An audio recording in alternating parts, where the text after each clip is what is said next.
This is the Washington Times front page for Tuesday, October 14th, 2025. Thanks for joining us. I'm George Gerbo. President Trump declared the war in the Gaza Strip over as he and other world leaders signed a peace deal, ushering in a truce between Israel and Hamas.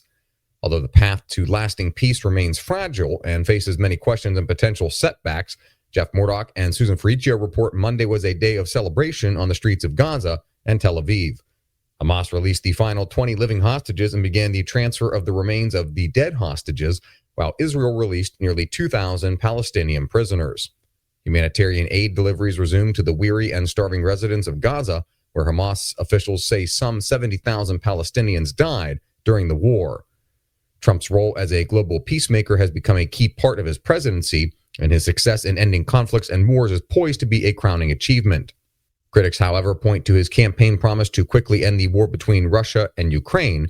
Nearly a year after his election, the two sides are still fighting. Higher education insiders say college rankings are losing relevance because of policy changes under the Trump administration. Experts interviewed by Arshan Salai say that annual college rankings by outlets such as the Princeton Review and U.S. News and World Report have failed to keep up with the changes. Federal funding cuts have targeted gender identity programs, foreign enrollment pipelines, race-based programs, and student aid for low-paying humanities degrees that the rankings have traditionally praised. This shift has prompted universities to freeze hiring, lay off workers, and cut liberal arts programs.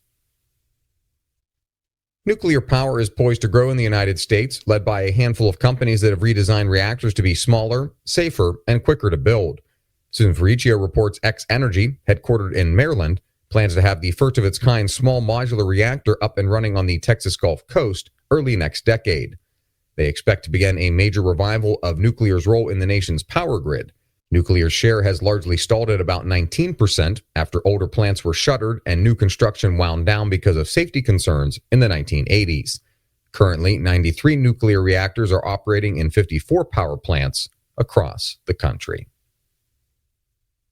And finally, the race to develop and field counter-drone technology is one of the central themes this week at the annual Association of the U.S. Army Conference in Washington. Ben Wolfgang and John Seward report one of the key points stressed by officials across the military and defense industry is that the problem will require a host of solutions. Counter-drone tools aren't just necessary on global battlefields. Analysts say they are also crucial for U.S. law enforcement at home. Lawmakers have warned about the threat small drones could pose to the Super Bowl, 2026 World Cup, 2028 Summer Olympics, and other major gatherings. Find all today's front page stories at WashingtonTimes.com/front page or on the Washington Times app, and find us wherever you get your podcasts. You can also find us on social media at Wash Times for breaking news, sports, commentary, and more. For the Washington Times, I'm George Gerbo.